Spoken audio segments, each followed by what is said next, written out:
3 batalion tambahan untuk membantu penanganan kebakaran hutan dan lahan di wilayah Kalimantan. Total anggota TNI yang diberangkatkan mencapai 1.500 personel.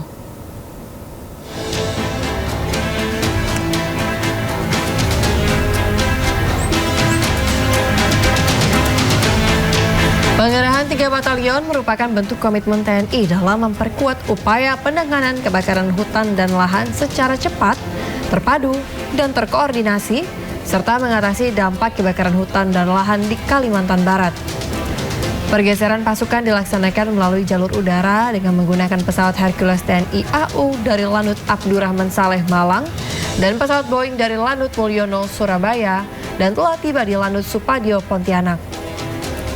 Selain pengerahan personil, TNI juga melaksanakan operasi modifikasi cuaca melalui pesawat Kasat TNI, serta mengerahkan helikopter untuk melaksanakan waterbombing pada sumber api guna mempercepat pemadaman dan mengendalikan penyebaran kebakaran.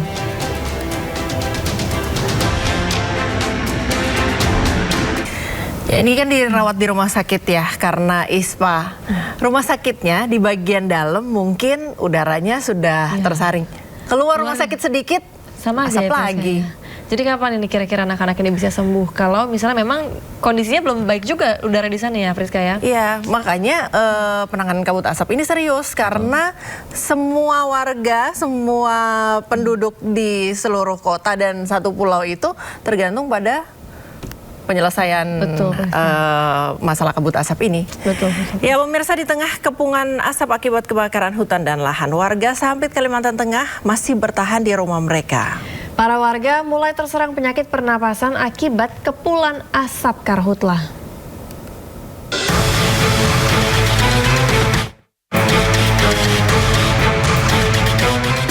Bertahan hidup di tengah kobaran api dan kepungan kabut asap tebal dialami warga di Jalan Kaca Piring Barat Sampit, Kabupaten Kota Waringin Timur, Kalimantan Tengah. Warga terdampak yang tetap bertahan mengaku mengalami sesak napas. Sudah 5 hari lamanya petugas gabungan terus melakukan upaya pemadaman, namun api tak juga kunjung padam. Padahal rentetan api terus bergerak mendekati kawasan permukiman warga. Pertama gejala sesak napas, sering flu-flu jalannya. Sakit kepala mungkin ya? Mungkin sakit kepala, pokoknya intinya sesak napas lah. Situasi yang sama juga dirasakan warga lainnya di kawasan ini meskipun kabut asap terasa lebih tipis. Warga tetap berjaga-jaga secara bergiliran selama 24 jam penuh. Sebab sisa pembakaran yang terbawa angin kerap menyulut ranting kering hingga sangat rentan terbakar. Karena kalau nggak standby kadang tiba-tiba api yang dari sana bisa melompat ke sebelah, bisa begitu. Karhutlah yang terjadi di Kabupaten Kota Waringin Timur saat ini adalah yang terparah sepanjang tahun 2026. BPBD setempat mencatat luas lahan yang terbakar sudah lebih dari 1.400 hektar. Luasan itu dipastikan akan terus bertambah mengingat karhutlah masih terus terjadi dan titik-titik baru semakin bertambah. Dari Kabupaten Kota Waringin Timur, Kalimantan Tengah, Normansyah, iNews melaporkan. 3 batalion tambahan untuk membantu penanganan kebakaran hutan dan lahan di wilayah Kalimantan. Total anggota TNI yang diberangkatkan mencapai 1.500 personel.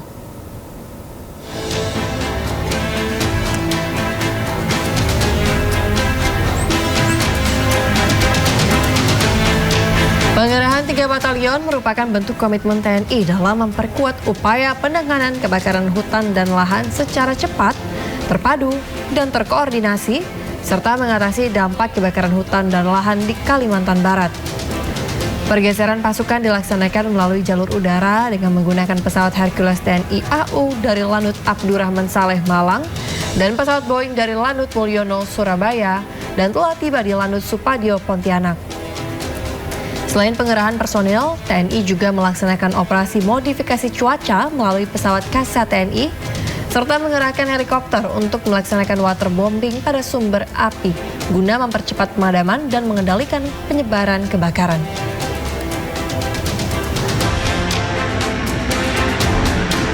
Memasuki hari ke-11 penanganan bencana di Kabupaten Nageko, Nusa Tenggara Timur, tercatat 9.644 rumah warga mengalami kerusakan. Pasca gempa, warga berharap pemerintah membangun benteng untuk mencegah air pasang yang kian merusak rumah mereka.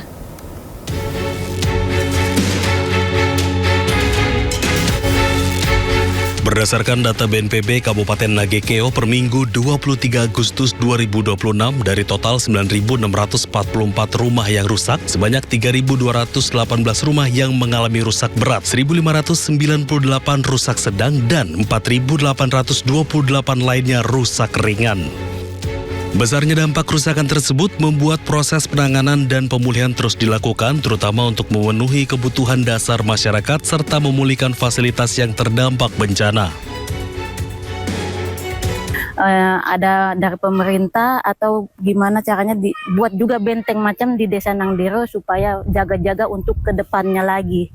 Begitu harapan kami di sini, buat benteng di tepi pantai. Hanya kita memang ada masalah di 2 hari pertama, karena setelah gempa itu khusus untuk Nagekeo, kalau kabupaten yang lain sepertinya tidak, yaitu telekomunikasi dan listrik itu lumpuh total.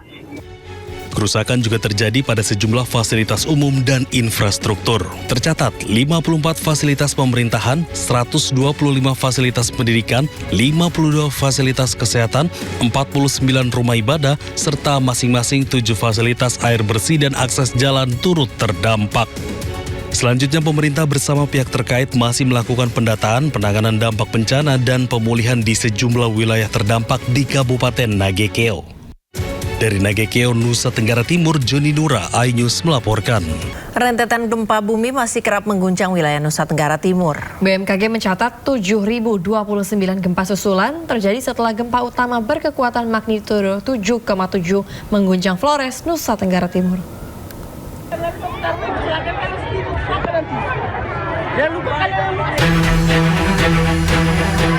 Aktivitas gempa susulan Flores masih dalam pemantauan Badan Meteorologi, Klimatologi, dan Geofisika atau BMKG untuk memastikan perkembangan kondisi kegempaan di wilayah Nusa Tenggara Timur. BMKG mencatat gempa susulan terbesar memiliki kekuatan magnitudo 6,2.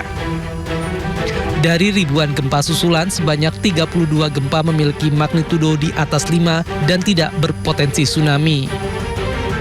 Selain itu, 141 gempa susulan dirasakan masyarakat di sejumlah wilayah terdampak.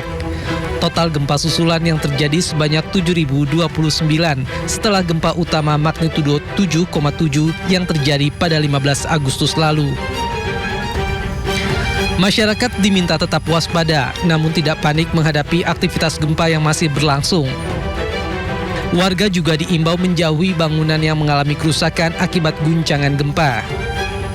Tim Liputan iNews melaporkan.